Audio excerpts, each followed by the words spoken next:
Hi, Paul Van is the Great Dad Talks, and I'm here talking to Mike Hubicki today, who's a friend of mine who's also a coach. And we thought we talk today a little bit about some of his background.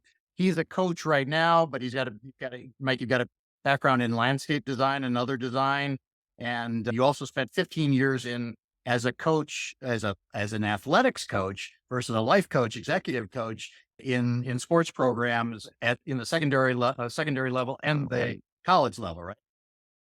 That's correct, Paul. Yeah.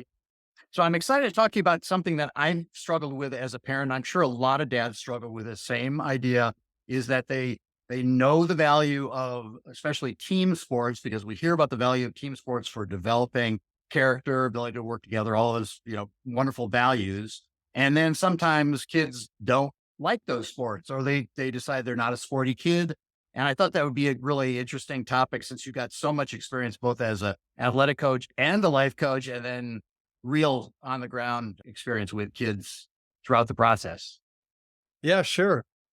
Well, I'll just dive in. I'll give you a little bit of background. So you're correct. I did have a professional career as a landscape architect for 31 years, and that was working in a large multidisciplinary firm. And So my you area, know the value of teamwork. That's that. yeah, absolutely. And my area of expertise was really interesting because we dealt with the landscape, which all projects sit within or are on top of a building, a road, or sewers underneath, a waterway, sewage treatment plant, highways. We were always involved in the projects, and we were usually the discipline that brought everyone together because we had more of a holistic vision. So there's actually a lot of coaching in Mm. my profession because we had to bring these disparate, divergent, sometimes parts of a project together. The engineers may wanted to do it one way, the architects wanted another way, interior design, environmental design, the biologist and ecologist. So it was our profession, our practice that brought it all together. And quite often I used a coaching approach, which was to ask questions in such a way that I would help people understand the complexity of a project so that they were also introduced to the nuances that other uh, subject matter experts were concerned with that they may not know anything about. You know the old saying, you don't know what you don't know. Right. Right. So it was really exciting and worked on some fantastic projects. And in doing that, I'd always had I didn't know it, but I ever since I was young, I had a coaching mindset. And I have three sisters, and we were all a year apart, and where we lived was right on Lake Ontario and Cobourg, Ontario. So there was a lot of kids in the neighborhood, and we were playing games all the time. And I was usually the person that would organize the game that day, whether it was hide and seek or British Bulldog or dodgeball or some other kind of treasure hunt kind of game. And I always had this sort of intrinsic or intuitive intuition urge to level the teams out, to make sure that everybody was having fun, everybody felt engaged, they felt like they were participating, no one felt left out or bullied or anything like that. So I would quickly audible and change things up, change teams or change the rules a bit. And my sisters still to this day always say, "Well, you always make up the rules." But I make them up not to my advantage, but to make it fun for everyone. That's incredibly admirable at that early age because most kids are not into they're Yeah, they wanna picking with win, yeah, they want right? to win. They want to pick their friends on their team and Yeah, with a little kid at the end who's not going to help them out. yeah, and, having 3 sisters as well, I think helped or affected my socialization, so to speak, that I wasn't this dominant alpha male that a lot of young boys can be, that I became sensitive to their personalities as well, and I didn't wanna upset them, and I understood, okay, well, they're not the same as me playing British Bulldog, or we can't play tackle football or road hockey, they don't wanna play goalie all the time because the ball hurts when you get hit with the ball. So that helped to kind of, I think, broaden my perspective as more of a sort of a generalist a little bit. And then I took that into my coaching later on. And sometimes in coaching and I coached a lot of teenage girls in high performance volleyball. And then as I got into university, I coached college university aged men. Oh, well. And there was a big difference in coaching the women and the men, or the boys and the girls. And my background, my daughter started playing soccer, and I love soccer, so I started coaching her soccer team when she was 9. But she quickly decided that she wanted to play volleyball. And I'd only ever played volleyball at a recreational level, but I loved the game. I played football and soccer and sailed a lot. I raced sailboats. But volleyball is much more like football, where it's very tactical and strategic, and there's positions that, and you could call it plays. So there's offense and defense, even though there's no physical contact. So it's a very strategic game, and she loved it. And then I got into it, and I started to learn how to coach volleyball and did a lot of certifications in it.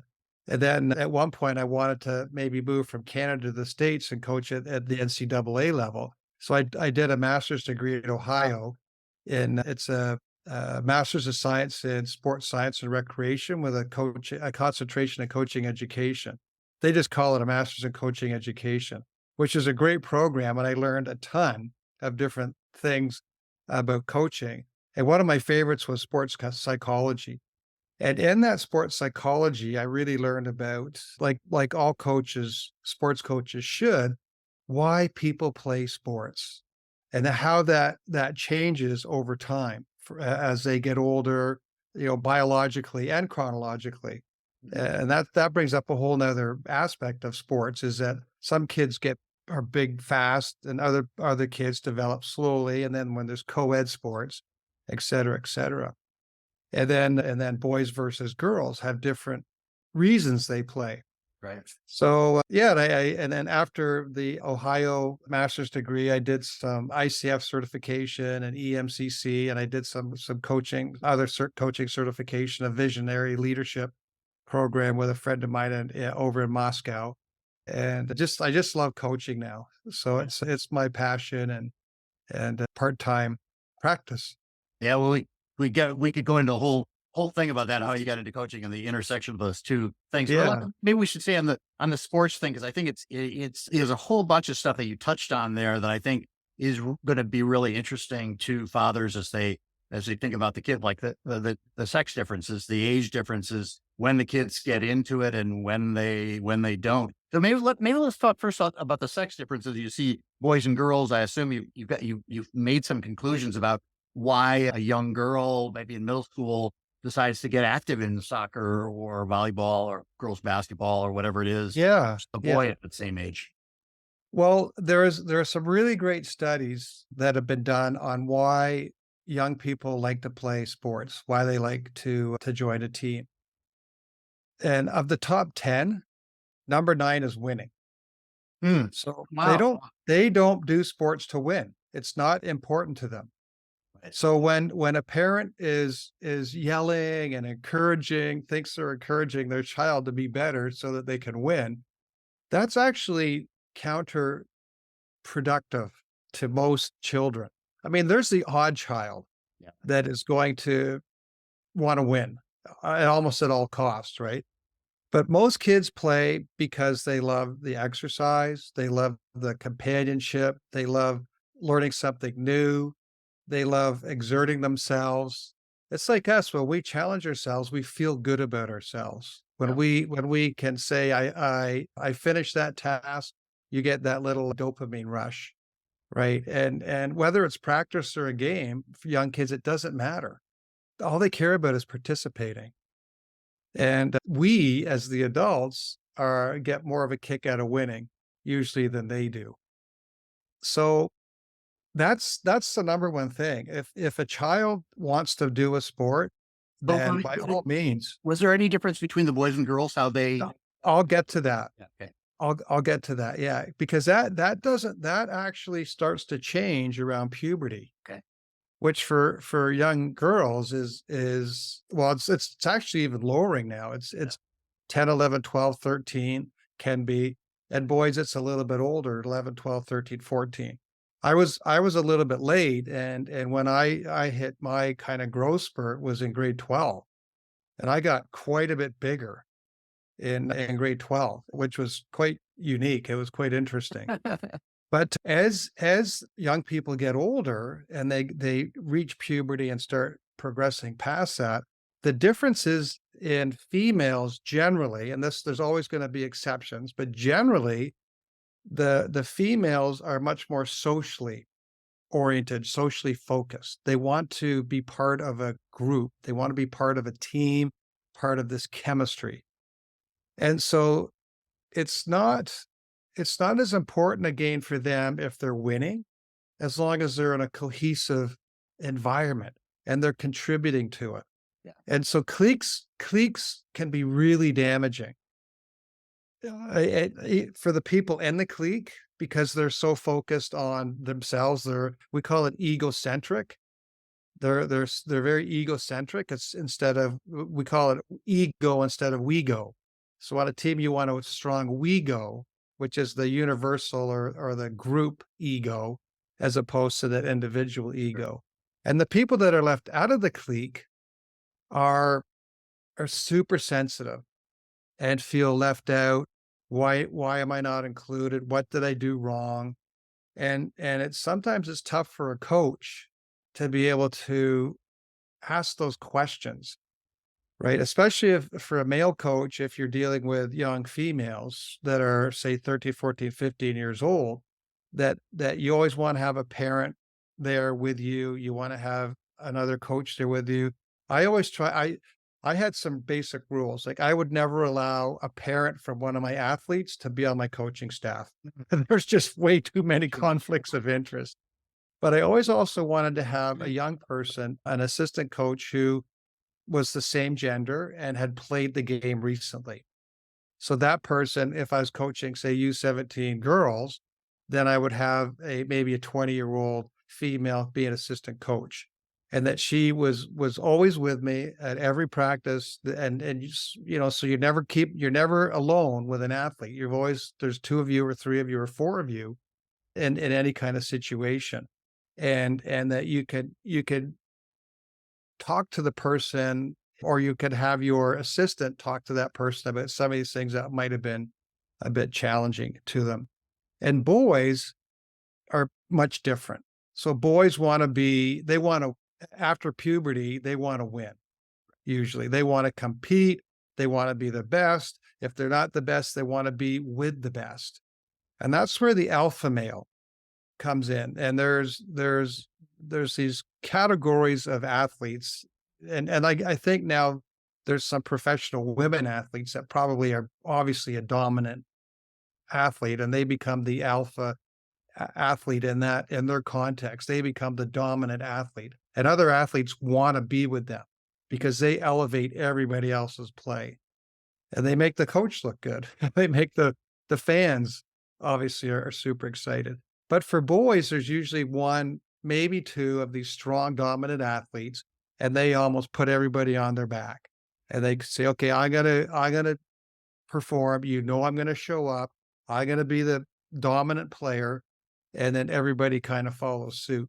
Yeah. And guys, boys are used to that. And we could kid with each other. We could make fun of each other and out on the court or the field, and we could laugh about it, and we don't take it personally because that's not, that's part of our psyche, our mindset. Whereas with females, especially the younger females, it could be they could be super sensitive, especially if it's someone in the clique and they're talking down to someone who's not in that clique, You're even talking though they're all on the same team. talking trash talking or you just Yeah. you're really insulting somebody, but good naturedly. And if you're Yeah. not, And it could be passive aggressive. yeah, yeah. Like, why did you miss that ball? It's not like it's instead of, oh, hey, like, we'll get the next one. We always talk about watching TV. It's like if you're on a channel that you don't like, change the channel. So if you make a mistake, change the channel. Don't let that mistake live in your head because it disrupts your play, which then disrupts the team, which disrupts the game. And a game like volleyball, momentum's so important. One mistake, if somebody gets into their head, that's usually when we have to take them out and have a chat and say, listen, like it's okay to make a mistake.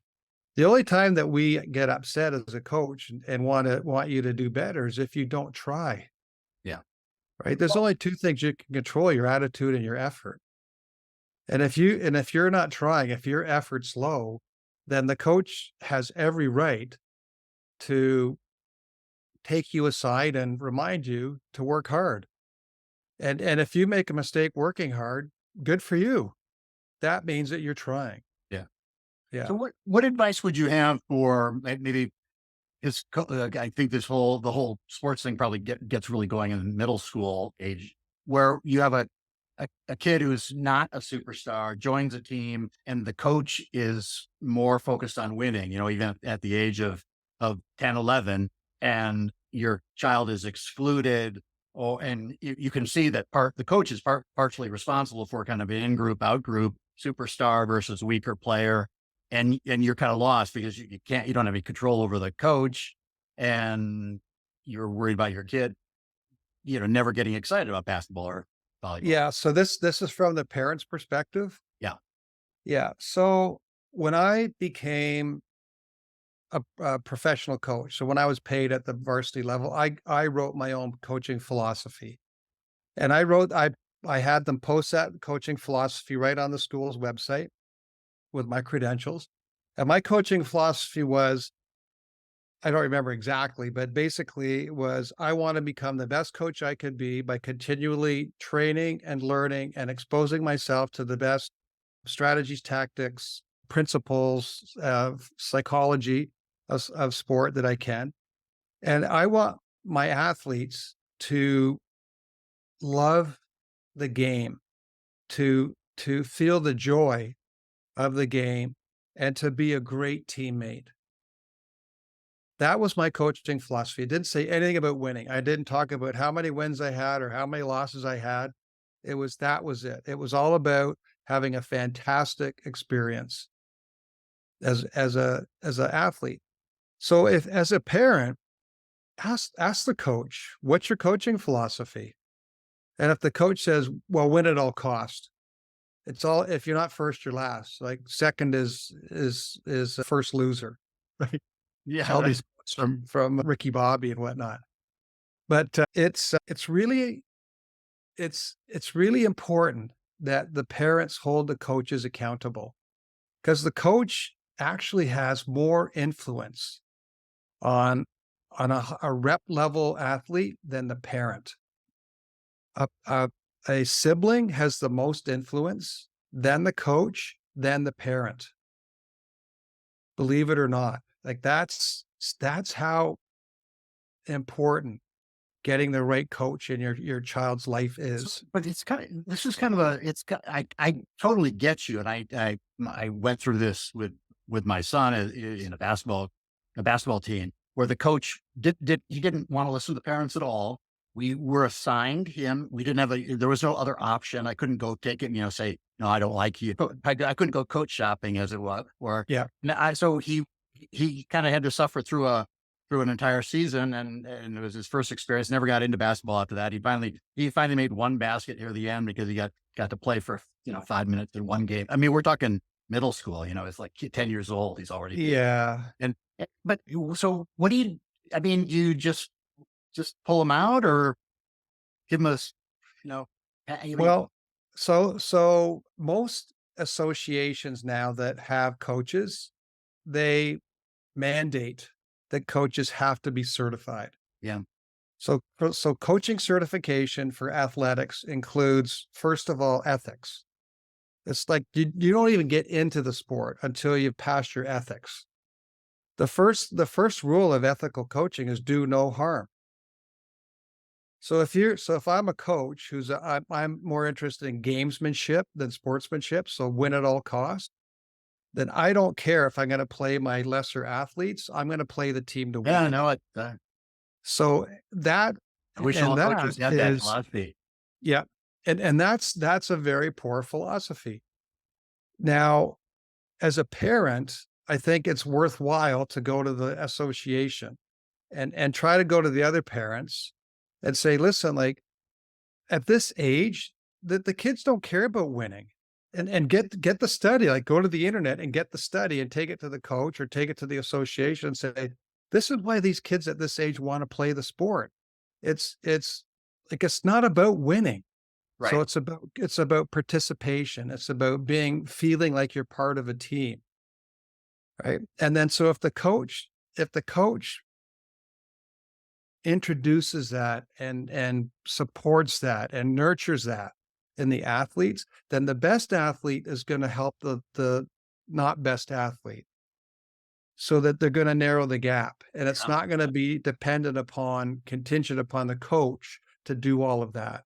It's actually in the coach's best interest to have really strong team cohesion so that the best players help the lesser Right. players, the younger players, the less experienced players. And I saw that a lot at university is because we never talked about winning. You can't control winning. You were very But much a any given day, Ted Lasso style coach. absolutely. Yeah. Any Many given people day, follow. you could have a bad call. Your best player could be sick. Your best player could be like, was it Zava decides to Yeah. retire, right? And like any given day, anything could happen. The other team has the game of their life, and you lose, even though on paper you were by far a better team. So that's not a goal. It's an outcome. The Yeah. things you can control are attitude, effort. And like even in basketball, you can control a free throw to a certain degree, but you actually know you have influence over it as opposed to total control. Mm. So it's super important. But if you get a coach, a gamesmanship coach, a coach who has that mindset, then and especially younger athletes, take the studies to them and say, listen, this is why kids play this sport. And you seem to mix this up. You've got number 9 as number 1 and like winning is actually number 9. Yeah. Yeah. I And think and it like falls. this is science. This is what people have been they've asked thousands and thousands of young people this, and this is what they tell them. Yeah, I think this falls into that kind of area where we kind of outsource this little aspect. It's not really parenting, but we think we're outsourcing to an expert, and you don't always get the expert. Then so then what do you have to go to that expert and try to correct the behavior in some way, or realize you're not going to get the outcome you want, and you have to protect your child in some way too. Yeah. Yeah. My daughter at her first year university had a volleyball coach who was like that. He said, "Parents aren't allowed to talk to their children during games and practices. I'm the coach. What I say goes." And he wasn't a very good coach. Yeah. And he wasn't a very nice person. Right. And they actually the athletes had complained about him quite a bit to the administration, and the administration kinda just said, "Well, take it up with the coach," Right. which is terrible. Yeah. And a lot of associations now have your end of year reviews and assessments. Like even for young people, your son at that in middle school, it would have been good for that association, that league to do those assessments. So they got honest feedback about all the coaches. Yeah. They didn't And do that. then And I think things are probably changing in that area, but they did yeah, not do that. yeah. And then there's so many fantastic resources now for coaches to learn. I became a much better parent after I learned how to coach. Yeah. And when I did coaching education, I realized I had made mistakes when my daughter was younger that luckily I had time to rectify them and correct them. I never coached her. Even though she loved volleyball, there was only 1 year I jumped in to help because the coach she had in this team they had a baby. So he said, "Oh, I'd really want to spend more time with my baby at home." And the parents came and asked me if I'd help. So I helped to the one tournament, I think, the provincials, and then I left that team. But it's challenging, right, to coach your own Well, kids. yeah, so that's an interesting idea too. Is like how much or in a time sacrifice to be part of coaching. I mean, you're saying in the ideal world, probably you shouldn't coach your own kid anyway. But I was always amazed at the other dads I knew who gave up, a couple hours every day for, 3 months. But they were there mostly because they wanted to be with their child running Yeah. around. And that's not, fortunately not that athletic. So I did Yeah. not. So when my daughter was younger, I think that was definitely part of it. And there's a lot of leagues now that have what's called equal play. So the coach has to play everybody equally. Oh yeah, that's right. It's just mandated. If you don't, you lose the game. So but that changed as she got more competitive and she got onto the better teams and played with better athletes. And I wanted her to have a better experience. And we still went and supported her at all her games and matches and would drive her to her practices. Quite often she was Yeah. even in a different town. Yeah. I did all that. I wouldn't have been up for the actual coaching. But should I feel guilty as a dad that I didn't do that part of the pair? I want Oh, you to be off the hook absolutely. here, Mike. Absolutely not. No, yeah, we're letting you off the hook on that one, Paul. Okay. But So, we want to do what we're good at and what we right. love. And our kids see that. Like our kids see if we're not a good coach and we're coaching, we're gonna embarrass them. So if I was this win at all cost coach and I was yelling at the kids and berating them and like, why aren't you better? Why aren't you trying harder? Then they wouldn't enjoy the game and they'd all quit. Yeah. And then my daughter would be embarrassed, like, and other parents would be put out too. It's not good. The gamesmanship is just not Yeah. good At that early. in So, anything. and what do you do when a kid quits? Who wants to quit or says I'm sick every day and just doesn't want to go? I'm not one of my prouder moments as a father, and I quite often run this one through my mind. But my son had joined a team, and he decided, a couple weeks into it, that he just really wasn't into it that much anymore, and he just wanted to kind of skip it. And so I said, you joined this team, you made a conscious effort, you signed up for this activity. You're gonna continue to support the team. So we're gonna go to all the practices. It was like once a week. It wasn't like every day. But we're gonna go to these practices once or twice a week, and we're gonna sit there and support the team throughout the season because that's the commitment that you made. And I kind of thought, like I was giving him a life lesson. I think it went over his head, and it was just a Yeah. lesson for both of us. I had 21-year-olds, 22-year-olds where my lessons went over their head. So I guess, there's a couple approaches to that is ask him when he wants to quit. Why did you sign up? What was Right. it about this sport that intrigued you, piqued your interest, got you excited about signing up and going out? And what is it now? Like, why now do you want to quit? Is it because you're not very good? Because honestly, you're not yet. Yeah. Yet. But how much have you tried? How much effort have you put into it? You just started a month ago. So you can't compare yourself to these kids that have played 2 or 3 seasons already, or their dads or moms have played with them at home Or they all just their summer life. camp. Yeah. You're not good yet, Yeah. but do you want to be? Yeah. And if you want to be, I'll promise you, I'll work with you every day for 20 minutes, 30 minutes, and we'll shoot baskets, we'll dribble, we'll throw the ball, we'll kick field goals, we'll hit volleyballs, whatever. And then you go to practice and bit by bit, you're going to get up to the same level as everyone else. And then all of a sudden you're going to be better. Yeah. Yeah. And as a parent, as a dad, I think that's a really awesome approach to take, because you're there for your son or daughter and you're going to be supportive of them in a way that they really appreciate, right? Because talk's cheap. But if you're there and you're helping them get better, and just rep after rep after rep after rep.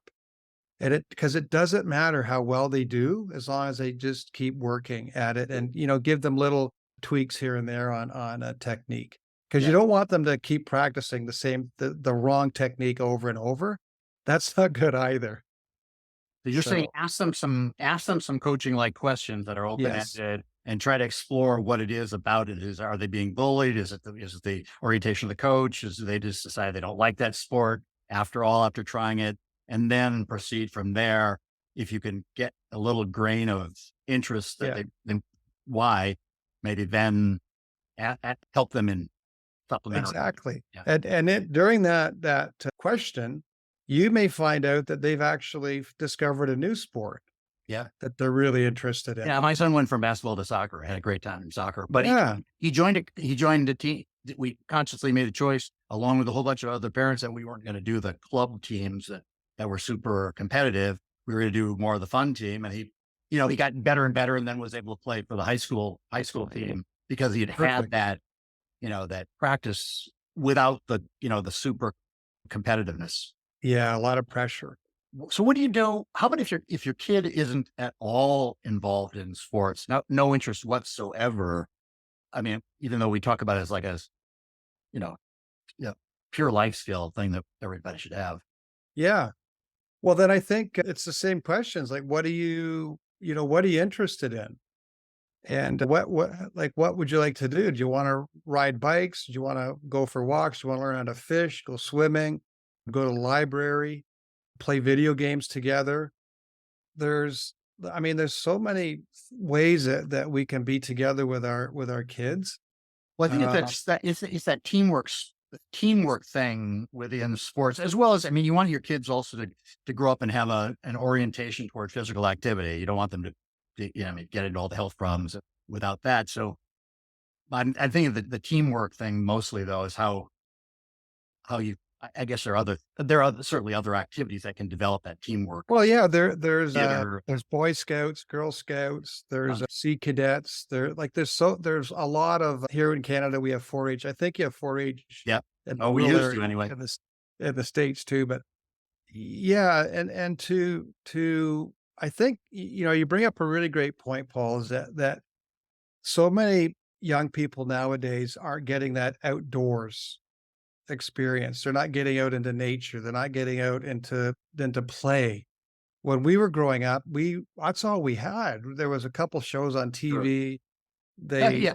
if the TV worked or the channel Yeah. worked that day, so you were outside from dawn, well, till you were allowed to go out to when you had to come home. Yeah. And and that was totally different, but to find ways to be outdoors with children now, I think is really valuable Yeah. to So take do you think small. you think that's a more important orientation is the outdoor play versus necessarily the team sport part? I mean, we talk about the team thing so much that, and I don't know if it's necessary because I had no sports training. I went out for swimming one year. Was always told I was kind of a crappy athlete. Never felt like I never felt motivated by it all because I felt like, like we were talking about, like incompetent. And all my entire life, I felt like I couldn't really do anything athletic. It's only been as an adult that I learned I could ski, I can do a lot of other things. But There's I, tons of sports that aren't team sports. right. Yes, but without having done team sports, I still learned team dynamics. I Yeah. was in senior management, a lot of companies. I, ran teams. I certainly didn't have any shortage of ability to work within a team, even though I didn't do team sports. So I guess maybe my point or my hypothesis is that you should try to help your kid learn team oriented behaviors, and sports is a really, really good one, but it's not Yeah. the Yeah, and I think that I'm not a psychologist, and I've done a little bit of dabbling in sports psychology, but as kids grow up, I think around the age of 2 to 3, that's the really important age to socialize children. So to get them in with other kids Mhm. right away, and there's no organized sports at that point in time, but they learn how to connect, to communicate, to socialize with other human beings. Yeah. That's and there's tons of research into that too. But then as they've done that, as you've done that for your children, whether it's at Sunday school or at nursery school or at a community level with their cousins and your friends' kids, things like that, then they'll be more prepared to jump into a team sport. Yeah. A lot of people don't want to do sports.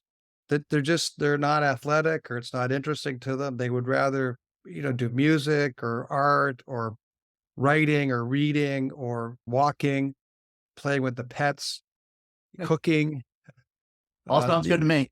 yeah, all those other things. So and sports can definitely be a double-edged sword because I have seen kids that just put so much pressure on themselves that they either burn out or they start to suffer some mental wellness issues with anxiety. Some people have anger issues in Yeah. sports too Yeah. that as a coach you have to deal with, some really big egos. So it's a double-edged sword, and one of the most successful years I ever had, the team, my biggest role as the coach was to manage egos with these young men. They were super, super good, like really a good team, very good individual athletes, but 2 to 3 of them could have been the alpha male on any other team in our league. So in order to get that team to coalesce and to play at their ultimate potential, it was a balancing act. And it was hard. That's why I really had to go back to my coaching philosophy and say, "Am I doing what is true to my philosophy, true to my heart as a coach?" Because it's not win at all cost. It's balance things out. But some of these kids said, "I don't care. All I want to do is win that gold medal." Yeah. And in the end, it's the kids that said that who choked Mhm. when we were in the gold medal game. Did you learn anything, or do you have any opinions on this whole thing about giving everybody a trophy kind of orientation as a way to make everybody feel included? What I saw was in some of the sports my son did was that they gave everybody a trophy, yes, but everybody knew who the ones were who were considered the best players, and the other ones who got a trophy. I mean, I guess they're proud of it at their age, but Yeah. So they knew they were the best players. yeah, I'm not 100% behind that because each child, each athlete gets the memory. They get the experience. Yeah, They get the emotion of being on that team, of participating, which to me, a little trophy is pretty inconsequential compared to that life experience that they get, especially if they have a strong coach and a strong set of parents and a strong group, strong chemistry.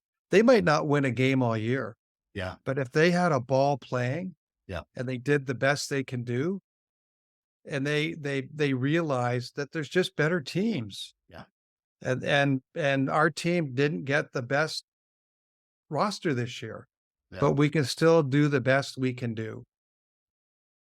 That yeah. to me, that's more powerful.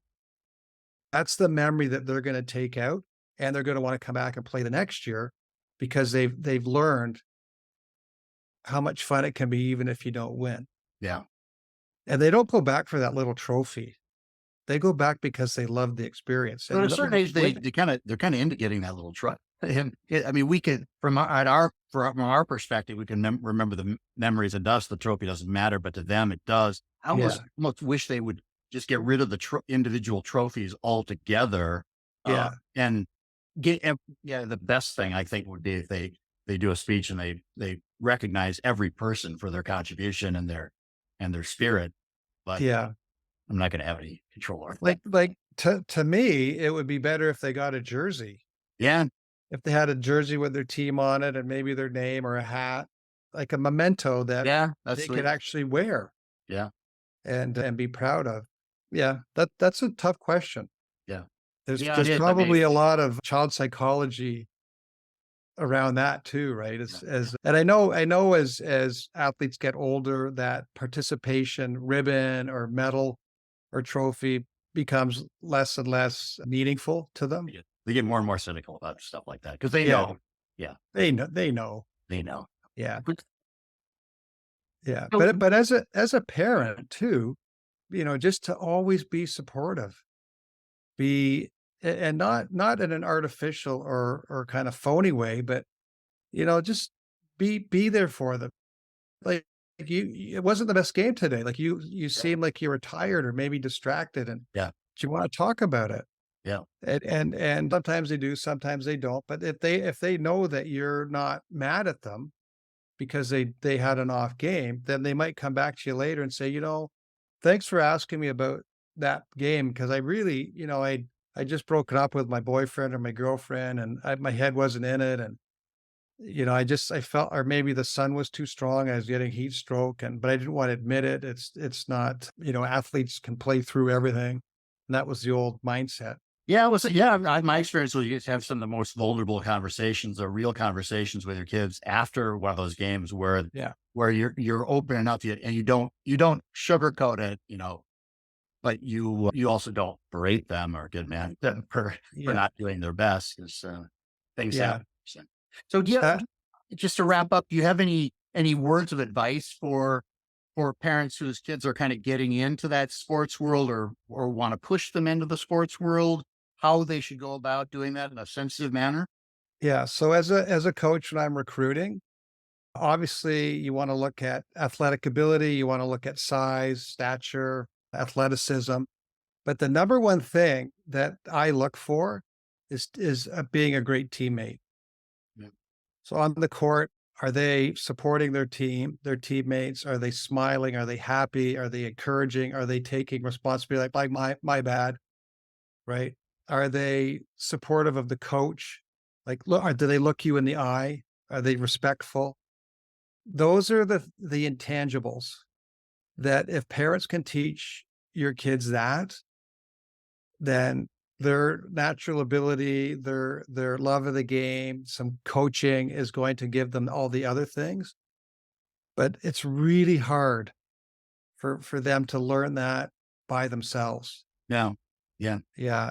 Another important aspect or element in sports, especially when kids get into competitive sports, say in one sport, basketball or volleyball or football or figure skating, is that not to specialize too early Mm, and to encourage your child to play a different sport in each season until maybe they're getting into their rep years, and they can get onto teams where they're super focused. And like even NCAA now, they have very strict rules about number of practices, hours of practice.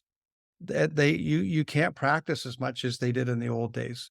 They're much more controlled. So those are two things I think that are really important is just help your child be a really great teammate, be a great person, and don't specialize too early. yeah. Well, the first one goes back to kind of something we talked about before. As other podcasts and you and I've talked about is creating kind of values orientation in your family. And if this is an important value to you, teamwork, mutual respect, bringing people together, that's going to naturally flow into the sports world. Yeah.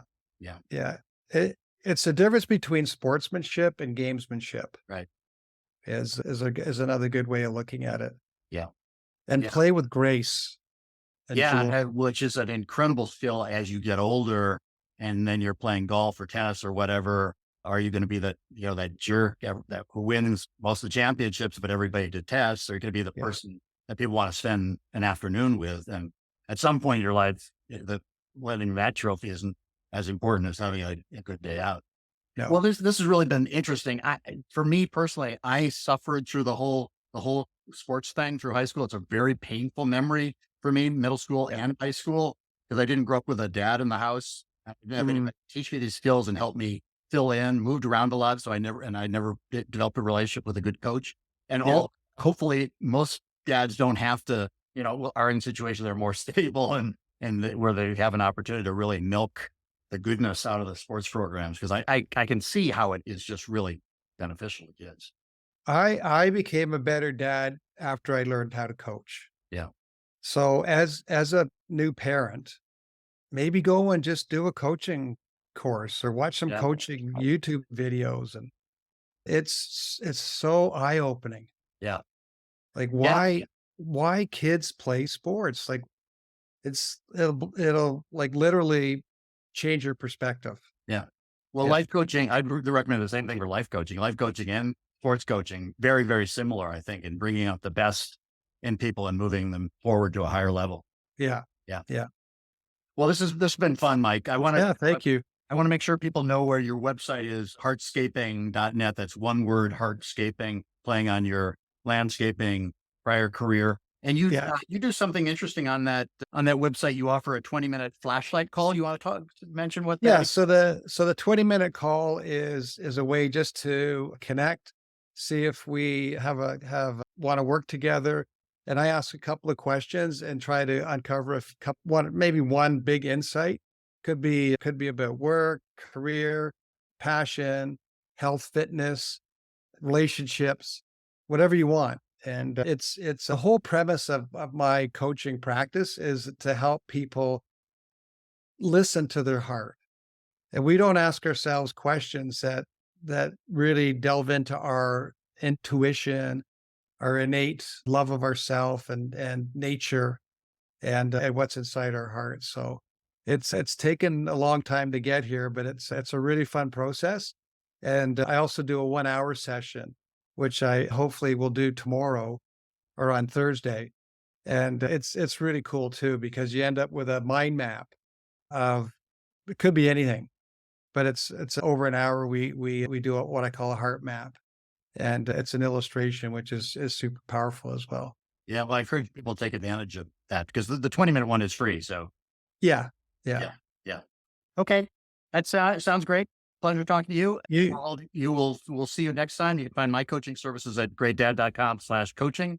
And we'll continue on with these conversations with dad experts. And this has really been eye opening for me. Thanks, Mike. My pleasure. All the best, Paul.